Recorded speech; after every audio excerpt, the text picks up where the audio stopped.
شرف انني نحضر الافتتاح ديال مهرجان السينما الدولي بمراكش، خصوصا بعد انقطاع ديال سنتين ماشي سهل. هذا مهرجان عنده قيمه عالميه خاصه، ونتمنى ان شاء الله الدوره تلقى النجاح والتوفيق مثل الدورات السابقه. عندي فيلم سينمائي ديال جلال الدين يشارك في مهرجان الدولي في القاهره من اخراج سي حسن مجلون. الدورة 19 تعني أننا تقدمنا سنوات، والمهرجان من حسن لأحسن، وهذه احتفالية كبيرة ماشي غير في مدينة مراكش، في المغرب كله وعلى في العالم. الناس كلشي الأضواء دابا على مراكش وعلى المهرجان، وكيف كتعرفوا كاين أسماء عالمية اللي كتحضر وحنا فرحانين، وكذلك الفنانين ديالنا. أنا فرحانة بزاف لأن الجمهور ديالنا كيعيط لنا بالأسماء ديالنا وكيستقبلنا وكيفرح بنا الفنان ديالنا الفنانة ديالنا.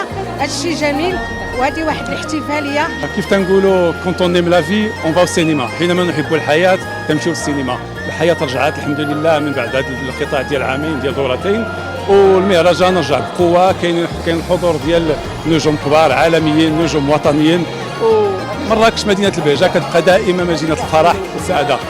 حضور السينما المغربيه ضروري، وكثير هذه السنه كاين تكريم ديال المخرجه الكبيره فريده بن يزيد، وهذا تكريم مستحق، ودائما حضور السينما المغربيه كاين. جد سعيدين بالتواجد ديالنا اليوم في مهرجان مراكش بعد هذه القطيعه ديال سنتين بسبب كوفيد، اللي الحمد لله خرجنا منه على خير، وكنتمنى المهرجان يدوز على خير. جميل جدا اننا نتلاقاو بالفنانين الاصدقاء الزملاء، وجميل اكثر اننا نستضيفوا ناس اللي كيجيو من مهرجانات اخرى من بلدان اخرى اللي عندهم واحد الحرفيه هي نقدروا نتعلموا منها بزاف.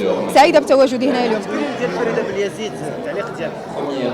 انا ما كرهتش كون كان تكريم لكل فنان ولا كل مبدع مغربي، ماشي غير في كل دوره كل نهار. مراكش ورجع بقوه، ورجع بانسانيه، ورجع بالتفاني، ورجع بديك الشكل ديالو اللي كترعاه يعني المؤسسه ديال جلاله الملك الله ينصرو. كنقلبوا على اننا يعني نقربوا المغاربه من تاريخهم.